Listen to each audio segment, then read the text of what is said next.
Ladies and gentlemen, let us discuss today what is Buddhism, why it is helpful, why it is useful, and what you can get after practicing Buddhism. I'll be explaining in simple words so that you understand the basic teachings, the guidelines, and then once you learn it, you can apply it on your lives, and then you can have a lot of benefits and advantages. So let us understand what is Buddhism basically. What are the basics, the fundamentals in simple words, so that when you listen to the word Buddhism, what comes in your mind? This is highly essential because Buddhism is one of the dominant thought in the world, a very powerful philosophy, and you might be listening to the terminology of Buddhism all the times in print media, in electronic media, and everywhere in books, and people are talking about Buddhism. It appears in news. So what is exactly Buddhism? Why it is important? And once you understand it and you apply it on your lives, so what will be you getting from Buddhism? Because I believe in the formula of lawful, L-A-A-F-L, L-A-A-F-L, lawful. Lawful means learn, apply, accomplish, be famous, and leave legacy. So what you are learning today, then you have to apply it. Learn, apply, accomplish your goal, be famous on that topic or that field, and once you die, so leave legacy. So let us listen to this lecture with the formula of lawful, that I will be learning, I will be applying, I will be accomplishing, then I will be becoming famous. People will know me about this topic. I will be discussing it in different places. And once I die, so I will be leaving some legacy regarding Buddhism. Number one point is that Buddhism is Sramana tradition. Sramana. S-R-A-M-A-N-A. This is the most effective point which attracted me towards Buddhism. Buddhism is based on the concept of Sramana, S-R-A-M-A-N-A. If you want to participate, so please write some terminologies so that you also start practicing the basic terms used in the philosophy of Buddhism. So S-R-A-M-A-N-A. This is the first point. Now, Sramana means one who labors, toils, exerts themselves. It's a revolutionary concept, radical concept. I have my body, I have my mind, and if I use it, then it is called Sramana. I have my brain.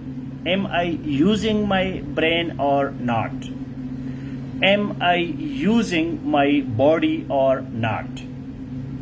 If I'm using my body and I'm using my mind, my brain, this concept is Sramana.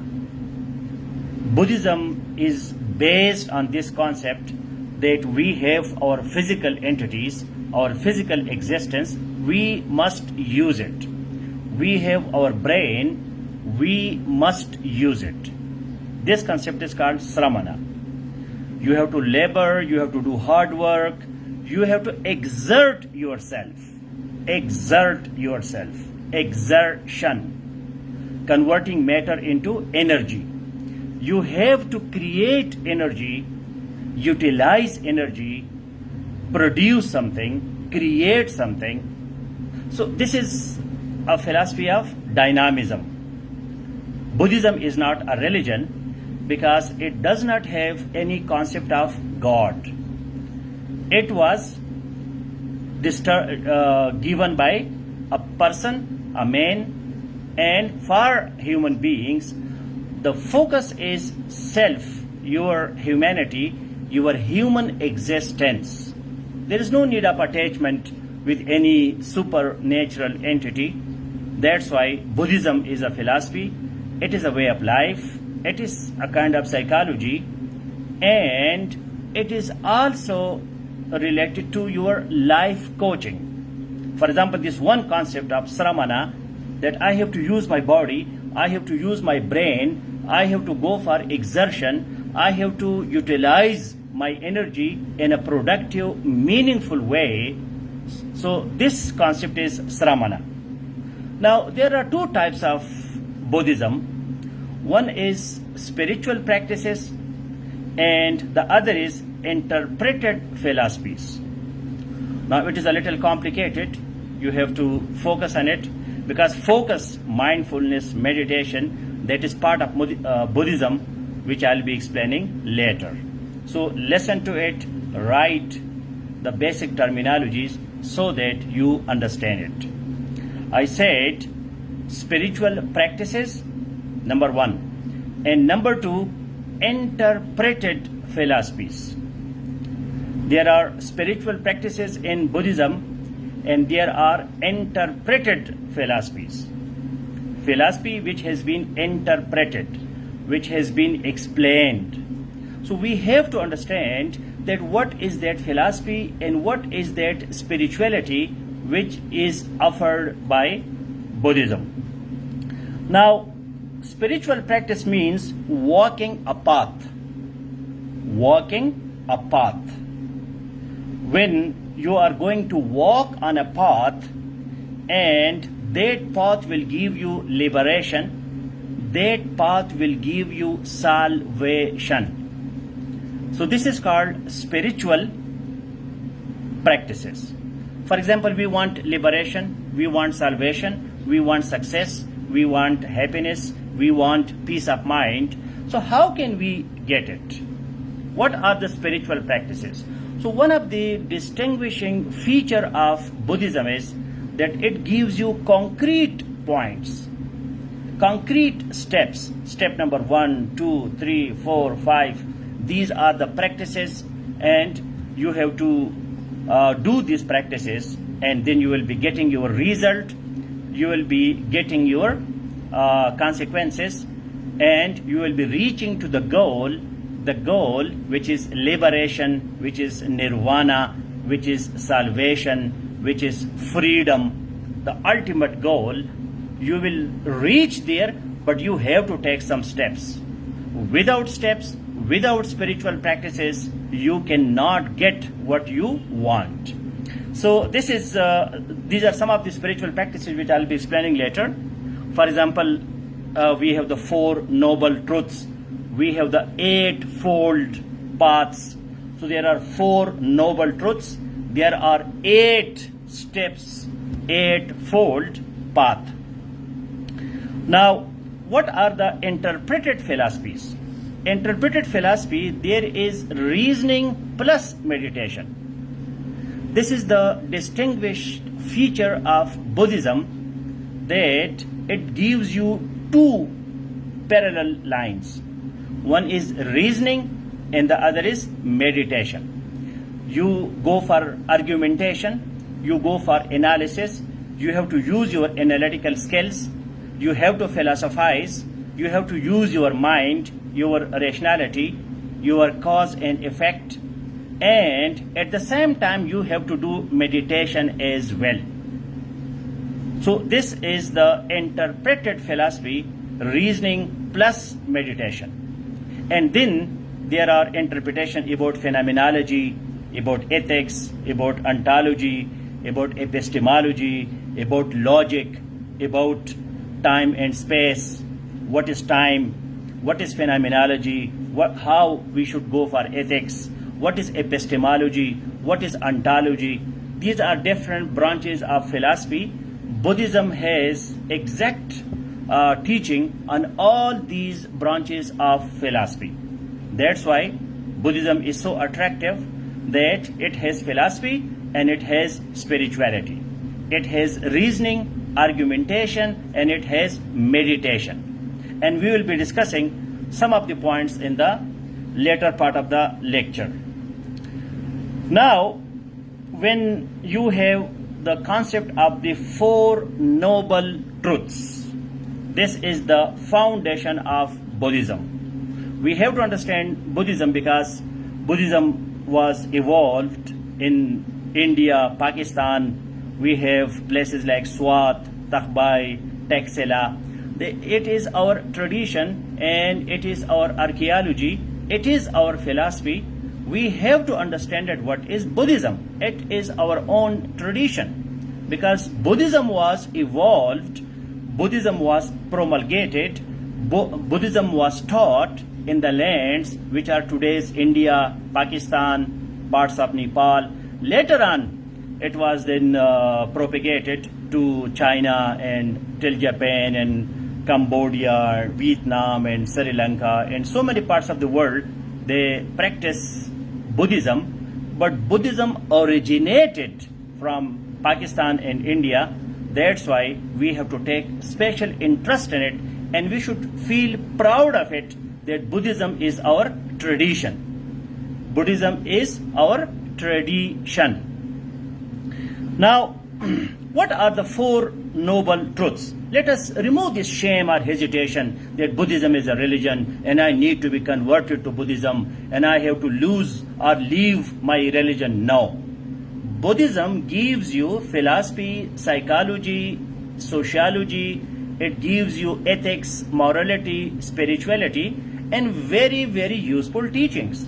Because Buddha, he was not a prophet. He did not claim that I got revelation from the sky or from God and I have a holy or sacred book for you and you have to believe in it. Such kind of things do not exist in Buddhism. That's why we should not have any fear that Buddhism may be something dangerous. It is another religion. If I practice Buddhism, I will lose my own religion. So let us make our minds totally open and then we can understand and practice Buddhism. Now, what are the Four Noble Truths? Number one is dukkha. Number one is dukkha. This is a very fundamental concept in Buddhism. D-U-K-H-A. Dukkha. Dukkha means suffering. We have existence, and this existence that we have, there will be definitely suffering. Everything is not easy. Take your existence seriously. Though Gautama Buddha, he was a prince, but he realized that life is not easy. Life is not easy. You have to take it seriously. Existence, life, it is a challenge and you have to meet this challenge. You are not a prince, you are not a princess, you are not a king. Everything is not ready made. If you want to eat, so you have to earn your eating, you have to earn your bread, your food, because nature has not given you everything prefabricated. That, for example, the bread that you are eating, the bread directly comes to your mouth. No. Before that, you have to cultivate, you have to sow your seed, then you have to wait for the seed, it becomes a plant, then you harvest the plant, then you make it a kind of flour, then you prepare your bread and then you eat. So in life there is suffering and you have to realize this thing to be a conscious human being. So number one point is dukkha, suffering. Number second point, which is important again, that is samudaya, S-A-M-U-D-A-Y-A. Now you have to arise from the dukkha. You have to come out of the suffering. You will not remain there suffering and just having the pain of existence. Life is complicated, but you have to arise. You have to come out of it. And then you have to go from, when you come from this, there is the word tanha, T-A-N-H-A. That is the process, that is the chain. You have to go through some steps, and then you leave suffering and you become successful and you become a happy person. Number 3 point that we have, that is Nirodha. Nirodha. Nirodha is, you have to end, you have to go for the psychology of let go. Let go. You have to do something so that your suffering disappears. And finally, you have Magga, M-A-G-G-A, which is the path, the noble path, the noble eightfold path. So you have Dukkha, you have Samudaya, you have Nirodha, and you have Magga. You suffer, you have to arise from suffering through Tanha, T-A-N-H-A. Then you have to let go the suffering by the process of Nirodha, N-I-R-O-D-H-A, and the eightfold path, that is Magga, M-A-G-G-A, Dukkha, Samudaya, Nirodha, and Magga. I may be pronouncing the words a little incorrectly, but these are Pali words or Sanskrit words, so I don't have so much expertise on the pronunciation of these words. Now, this is the 4 noble truths. You realize that you suffer, you have to arise from this suffering, you have to let go the suffering, you have to adopt the eightfold path. This is now the basic concept. Now, then another concept which we have to understand, that is anatta. This is totally revolutionary. Anatta. A-N-A-T-T-A. This gives me so much power, energy, and it has changed my concepts and my personality, because anatta, A-N-A-T-T-A, is a very powerful concept. Anatta means non-self. Anatta means non-self. Now, self, non-self. Very deep concept.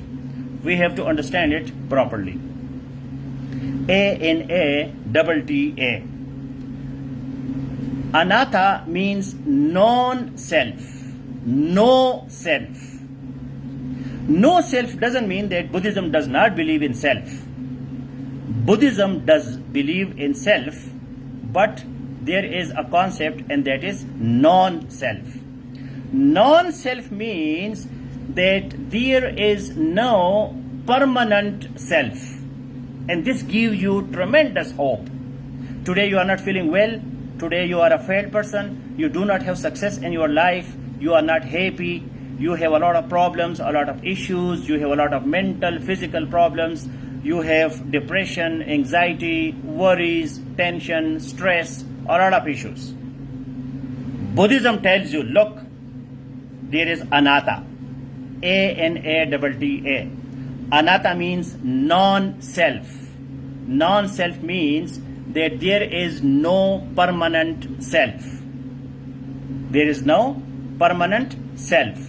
What you are today, you will be not the same tomorrow, and the day after tomorrow, and next year, and next week, and next month. Things are changing. Impermanence. Do not take it a reality that today you are not feeling good, so you will be the same throughout your life. You won't be the same throughout your life, because there is anatta. There is no permanent self. There is non-self. You can change yourself. And if you can change, or if you don't change, but your self will be changing. You remember when you were a child, or when you were a teenager, when you had 20 years of age, then you were 25 years of age, and today 35 years or 40 or whatever. Do you feel changes or not? Do you have the same constant self? No. Things are changeable. Change is possible, because change is the principle of nature. Nature is telling you that look, nothing is permanent. The only permanent thing that is change. So do not take everything final, that today you are not in a good condition, so the same you will be all the times. This is called anatta, and anatta is closer to another concept, and that is anika. A-N-I-C-A. Anika. Anika means impermanence. Impermanence. Nothing is permanent. Impermanence. And if there is anatta, there is anika, so we can have paramita. Paramita. P-A-R-M-I-T-A. Paramita means perfection. Because everything is flexible. Everything is changeable. You can change everything. It is not permanent. You are not permanently miserable. You are not permanently poor. You are not permanently diseased.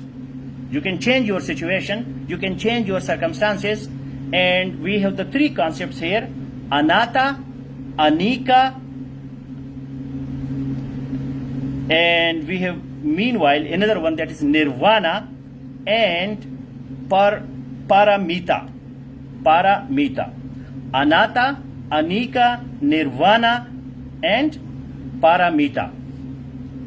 You have to believe change is possible. Nothing is permanent. Nirvana. Nirvana means Buddhahood.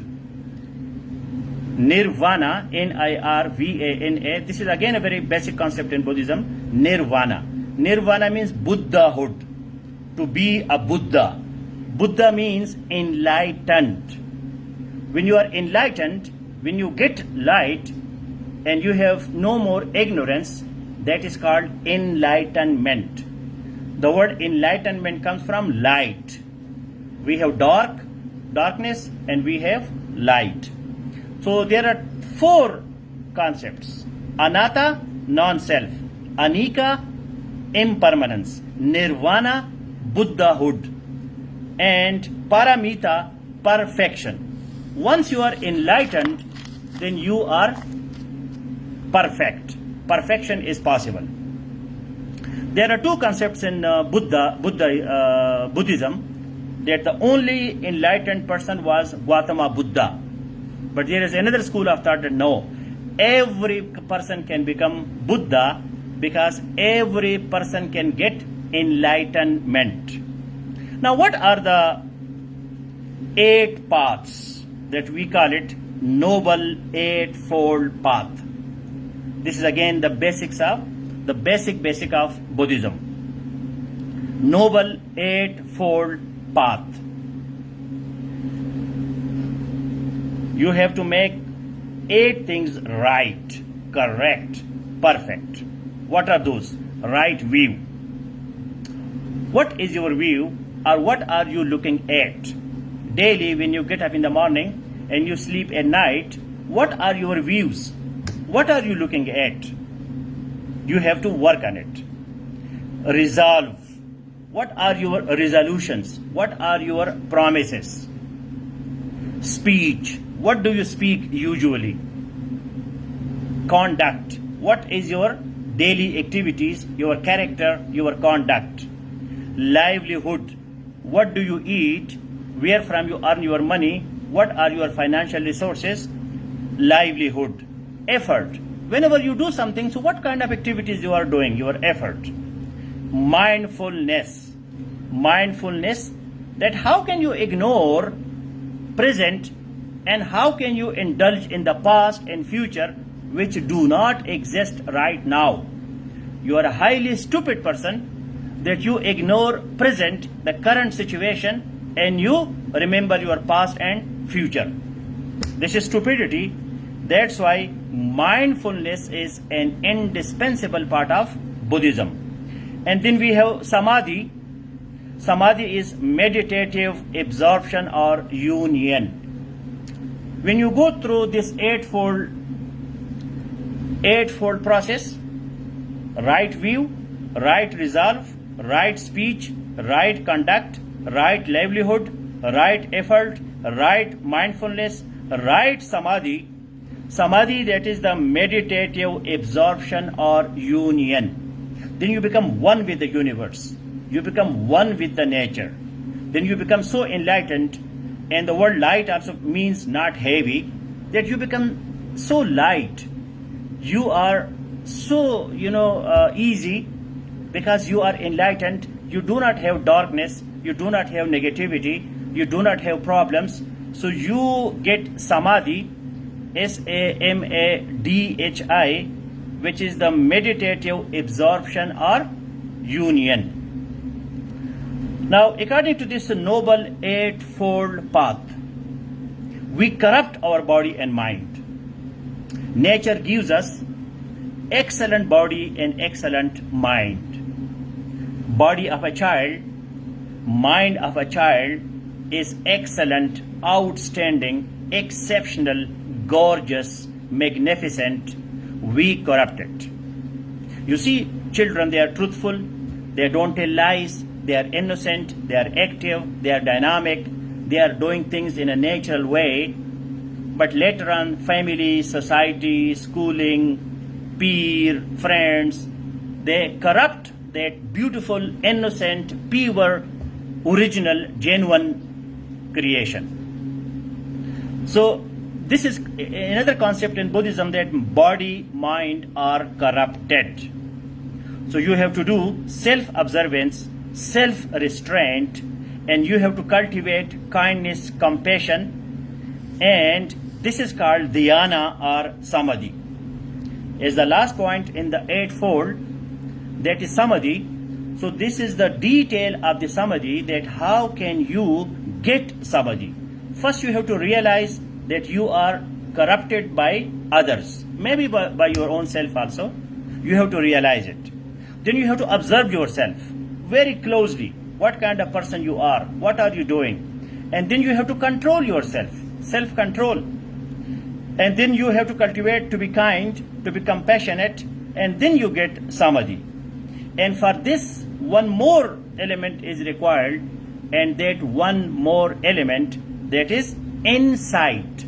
Insight means prajna, Prajnia, prajna,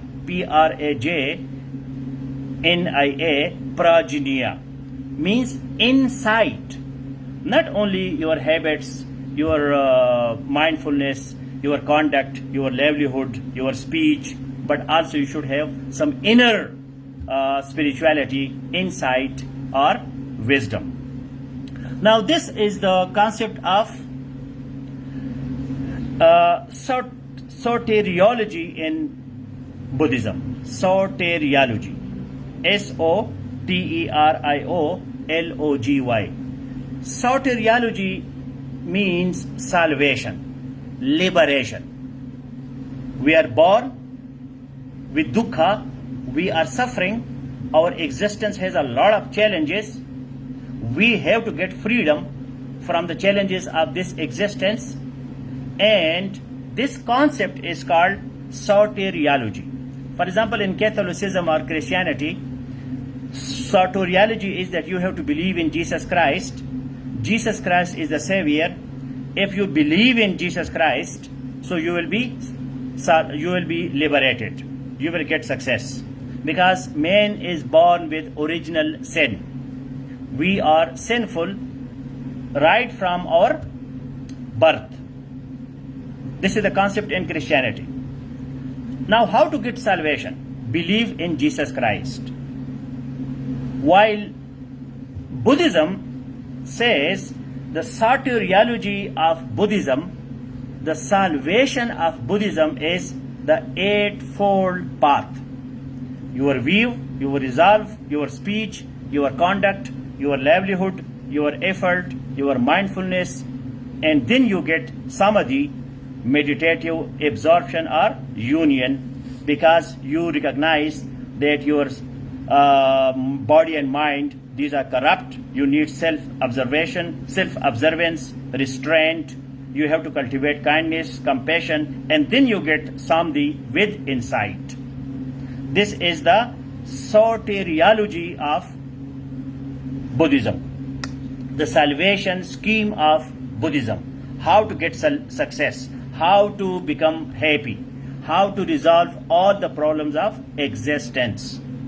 Now, in this soteriology, in this salvation scheme, there are 5 hindrances. There are 5 hindrances. As I said, that Buddhism believes in clear path, clear points, because clarity of mind and clarity of action, that is also part of Buddhism. What are the 5 hindrances? The 5 hindrances to meditation, the 5 hindrances to success in life. Number 1, that is sensory desires. We want to make our senses happy. We want to eat well, we want to go for sex, we want to do physical things so that my body becomes happy. This is one of the hindrance, one of the obstacle, one of the problem. Number 2 is ill will, hostility, bitterness, hate. Our intentions, we are hostile, we are negative, we have negative thinking, and that's why we do not get mindfulness, happiness, peace of mind, and success. And another third thing which is highly essential, that is sloth or torpor, means laziness. We are lazy. We do not sustain an effort. We do not have consistency. We do not have perseverance to continue a struggle. For example, many people, even they cannot listen to this lecture on Buddhism for a long time. And as I said, that Buddhism is basically the concept of effort. You have to sit, you have to listen, you have to understand, you have to do things, then you will be getting something, otherwise not. So laziness, sloth, S-L-O-T-H, sloth, torpor, T-O-R-P-O-R, these are English words. Half-hearted action with little or no concentration. When you want to do something, you are listening to me, but you are half-hearted. You have low or no concentration. Your connection, your attention, your focus, your concentration, that is not up to the mark. That's why Buddhism is against laziness. You should be very active. The fourth one is restlessness and worry. All the time worried and restless and tension, anxiety, depression. What will happen? This will happen, that will happen. This is also an obstacle, hindrances to meditation, success, and peace of mind. And the last one that we have, that is doubt, lack of conviction or trust, lack of self-confidence, lack of self-esteem, self-actualization. You do not believe in yourself. When you do not believe in yourself, why others should believe in you? If Naeem Khan, I am speaking and I do not believe in myself, that no, I'm not a good speaker, I cannot handle this class, I cannot understand, I should not speak, and I have a lot of doubts, so I cannot do anything. So these are the 5 obstacles, problems that we do not get our goal according to Buddhism. Number 1, that we are all the time busy in sensory satisfactions, eating, sleeping, sex, and we do not go for high order activities. Our ill will, our hostility, bitterness, hate, then our laziness, then our restlessness, without any plan, without any kind of activity. We are just restless, all the time worried. If you are worried, go and do something. What your worry will give you. And then lack of conviction, lack of trust, lack of confidence, doubting your own activities. To explain Buddhism, it takes a lot of time. Let me be a little quick now. Now, the purpose of life, that is joy and peace. Joy and peace. When you are happy, you will get results, you will conquer your existence, and then you will get a whole being. Then you will be holistic, you will be complete, and you will be perfect. Now the concept of samara Samara, Samara. This is also very basic. Different cycles, rebirths. But as the purpose is nirvana, salvation, doing everything in this part of life, there is no need of rebirths and recycles and to be born again and again. That is not there. So we have dukkha, but we also have avidya, AVIDYA, avidya. You have to listen to this lecture 3-4 times to understand it. Avidya means ignorance, ignorance. And then we have karma, Karma, which is the action, but karma in Buddhism is not fatalism. Karma in Buddhism is not fatalism, that we are helpless, we can do nothing. No. Karma in Buddhism means action. Go and take action. So we have dukkha, suffering. We have avidya, ignorance. So whatever we do, we get the results.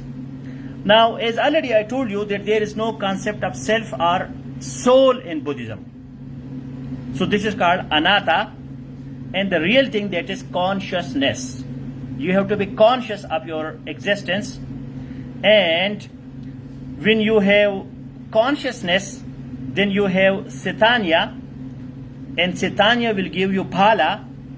Caitanya, Cetana,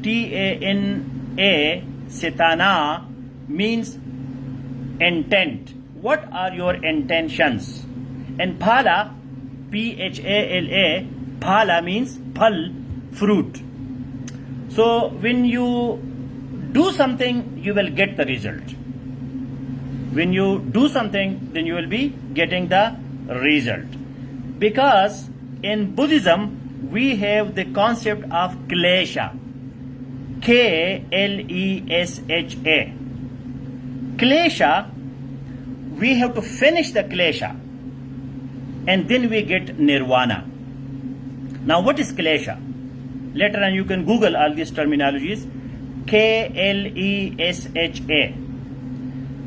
Klesha means our mental states, the states of our mind. We have clouds on our mind. Our mind is not clear. We do not have the clarity of thoughts. We do not have the clarity of our mindfulness. That's why we have unwholesome actions. When my mind is not clear, my actions are not clear. My mind is not clear, so my action, that is not clear. Because clarity of mind is required for clarity of actions. This is the basic formula in Buddhism. If your mind is not clear, your words will be not clear, and then your actions will be not clear. This concept is called klesha, Klesha. And we have to get rid of this confusion. This must finish. Our thoughts must be clear, our words must be clear, and our actions must be clear. Otherwise, we will be disturbed, we will be not happy. There will be anxiety, there will be fear, there will be anger, jealousy, there will be a lot of desires, depression. We will be having a lot of psychological problems if we do not work on the clarity of thoughts and actions. And once we get this clarity, this is called nirvana. This is called nirvana. So this is not just the rebirth of different steps and different stages. This depends on our this real existence, not what will happen to us after death. Because there are some religious elements in Buddhism or in Hinduism, that when we die, we are reborn in another shape. If our this life is okay, so our next life will be also, our next rebirth will be excellent. Otherwise, we will be having suffering, and this suffering will not stop. This is technically called metempsychosis or reincarnation. reincarnation or metempsychosis, metempsychosis, metempsychosis or reincarnation, janam, that we are getting a lot of births. But the concept of Buddhism is right now. We have these cycles in our this existence. We are ignorant, we are corrupt, we have mental problems, we have to get rid of all these anxieties, and we have to get clear thoughts and clear actions. Once our thoughts are clear, our actions are clear, we get nirvana. So this is the practical application of Buddhism. Now, another complicated, not so complicated, but very philosophical, very deep concept of Buddhism, that is called Pratitya Samutpada. Pratitya Samutpada. Pratitya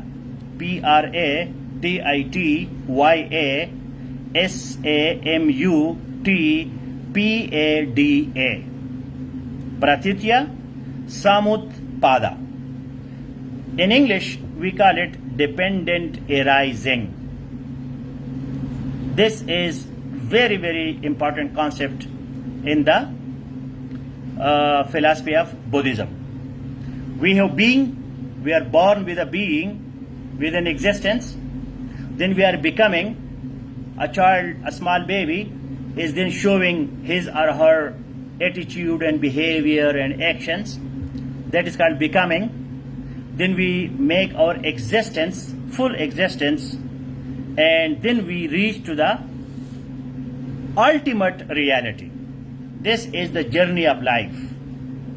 Being, becoming, existence, ultimate reality. Now, there is no God in Buddhism. There is no God, the concept of God in Buddhism, no supernatural entity or entities. And there is no universal self in Buddhism. In Hinduism, there is a universal self, and that is called Brahman. Brahman. Brahman. Brahman, that is the universal self.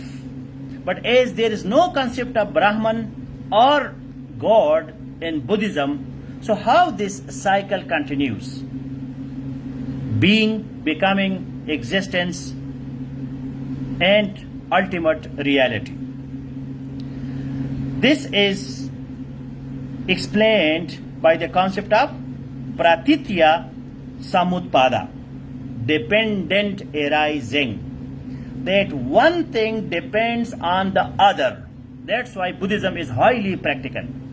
Cause and effect, causality. When there is no cause, there will be no effect. If you want to get something, you have to give something. Give and get, tit for tat, action and reaction. There is nothing supernatural that there is another power which will affect your consequences or your series of activities. Whatever you have to do it yourself. Otherwise, there will be no results. So this is pragmatism, utilitarianism, consequentialism in Buddhism. Now, when we, in the negativity, in the evils, in the evil or in the bad things, because good thing will cause good thing, bad thing will cause bad thing. This is common sense. So when we are doing bad things, we will be getting bad results. When we are doing good things, we will be getting good results. This is simple. So what is nirvana? Nirvana is the reversal of this causal chain. This is such a wisdom in Buddhism here, that if you want to have happiness, success in life, you have to adopt nirvana. Nirvana. What is nirvana? Nirvana is the reversal of causal chain. Reversal of causal chain. Reversal of causal chain means that you have to stop negative causes. for negative results. Because this is natural. You don't study, you will not get marks in your examination. You don't eat, you will be having hunger. You don't drink water, you will be having thirst. This is simple. So why we do not understand this basic concept of life and existence? Now, another very important point, that is I and mine. One is I and the other is mine. For example, Naeem Khan, I must recognize myself. And then comes mine. For example, this notebook is mine. We focus too much on mine, but we forget I. This house is mine, this car is mine. So this is another concept in Buddhism to differentiate I and mine. We ignore I for mine. Now, when there is ignorance and we do not know, so we will suffer. We have to go why we suffer. We have to stop our suffering. In this process, we must continue from ignorance to action. Now, there are 5 aggregates of our existence: our body, form, our sensation, our perception, our mental formation, and our consciousness. Consciousness has again two parts. One is cognizance, and the other is the base of experience. This is in Buddhism, it is called 5 aggregates. As I told you, Buddhism tells you things very clearly. Eightfold, 4 truths, 5 aggregates: our body, our form, our sensation, our perception, our mental formation, and our consciousness. And then consciousness has cognizance and the base of our experience. How do I experience things? For example, I am speaking. How is this experience of speaking? That is my consciousness. And there are 3 jivas. 5 aggregates, 3 jivas. Buddha means awake. Personal awakeness. You have to be awake, wakefulness, but with personal efforts, not by somebody else. When you do your own personal efforts and you get consciousness, awake, you become total, you get awakeness, then it is called Buddha. Number 2 is Dharma. Dharma means that you have to teach psychology, philosophy, life coaching. You have to train people, and their training is called Dharma. And number 3 is Sangha. Sangha means community. We are known by the company we keep. So once you are awakened, you are alert, you are conscious, you are strong, you are powerful, you are energetic, you are dynamic, then you have to teach to other these achievements, and then you have to be in a proper community.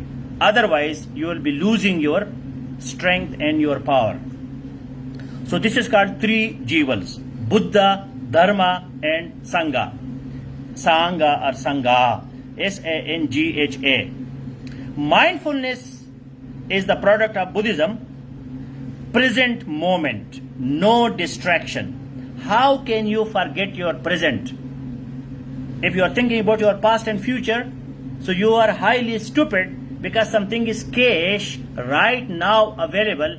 You are not focusing on what is right now available, and you are going to the past or you are going to the future.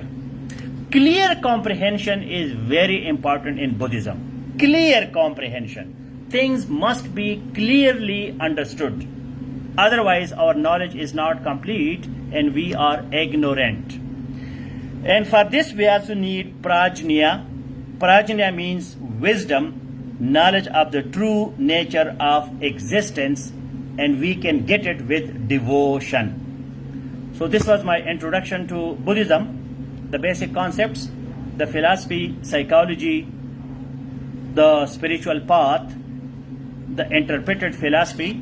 Now if you have any question, So I'll be reading your questions now. So you can ask any question.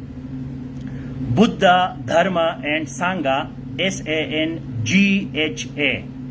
Buddha means enlightened person. Dharma means its teaching. And Sangha means community or company. I and mine.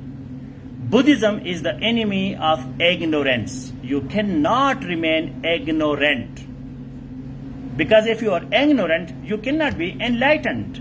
In Buddhism, the word Buddhism literally means enlightenment, getting light, going away from ignorance, getting knowledge, getting insight, getting wisdom, getting a path that how we can intelligently understand the concept of life, the concept of existence, and then we can have our happiness, our peace of mind, our meditation, and our mindfulness, our focus, our achievements, our accomplishments. So it's a beautiful philosophy, psychology, life coaching. It is not a religion. You do not need to convert to Buddhism and leave your abandon your own religion. No. This is just simple psychology, philosophy developed by great Buddha and other scholars. You said you should live in present and do not think of the past. I believe we have to think of the future. Yeah, this is another concept. I am not so much in the favor of right now. We have past, our unconscious, that is made of past. We have to plan for the future, but present is right now. Why you are so much worried about your future and past, and you are not worried, you are not caching, you are not exploiting the present, which is right now. So past, present and future, all these three things are important. Buddhism tells you that your being, your becoming, your existence, all these three are important for your final nirvana. Now, how can we experience nirvana? That is not so easy. Gautama Buddha had to spend years and years and years in mountains and caves, and after that he got nirvana. Then he started teaching to his friends and companions, and then he continued, which is called paranirvana. Before his death, he got the ultimate nirvana. So, as Buddhism means effort, struggle, continuous struggle, no shortcuts, no quick fixes. Before nirvana, as I discussed in this lecture, there are so many other stages. We jump to the conclusion, we jumped for the shortcuts, and we go for the quick fixes. That is not possible. If you really want to get nirvana, then you have to listen to this lecture 4 or 5 times. You have to do your research on Buddhism. Then you have to start applying Buddhism in your life, and then one day you may get nirvana or enlightenment. But it will take time. Before that, you have to start from the basics. Because if you are not ready for continuous struggle, forget about nirvana, forget about Buddhism, forget about enlightenment. That is not your cup of tea. You just live a common life, animal life, eat, drink, be merry, sleep, and that's all. But if you want to do something great in life, that's why Buddhism, Lord Buddha, Gautama Buddha, he is such a famous person, and he did a lot of hard work for that. How old is Buddhism? There are a lot of controversies on the real birth date of Buddha. We have evidence from 900 BC to 400 BC to 500 BC, but around about 400 BC or 450 BC. So we can say that today we are in 2020, 21. So 2000 plus 500 years old. 2,500 years old is Buddhism. Buddha, he was a prince, he was the son of a king, and Siddhartha was his name. So definitely he might have got some education in the palace, but the real Buddhism, enlightenment, he got through meditation, mindfulness, traveling, solitude, loneliness, to be alone, to control his thoughts, his existence, his food, because with a lot of food you cannot get enlightenment, you cannot get Buddhism. Buddhism is not possible with a lot of food or a lot of other stuff. So it has its own prerequisites, which I have explained in detail in this lecture. Listen to this lecture and then you can go for Buddhism. My claim is that Buddhism is not a religion. It is a philosophy, a way of life coaching, psychology. It has wonderful teachings for practicality, for pragmatism, happiness, peace of mind, success in this life. And there are terminologies, there are exact steps, paths that when we adopt, then we can get our enlightenment. So all the best, guys. Take care.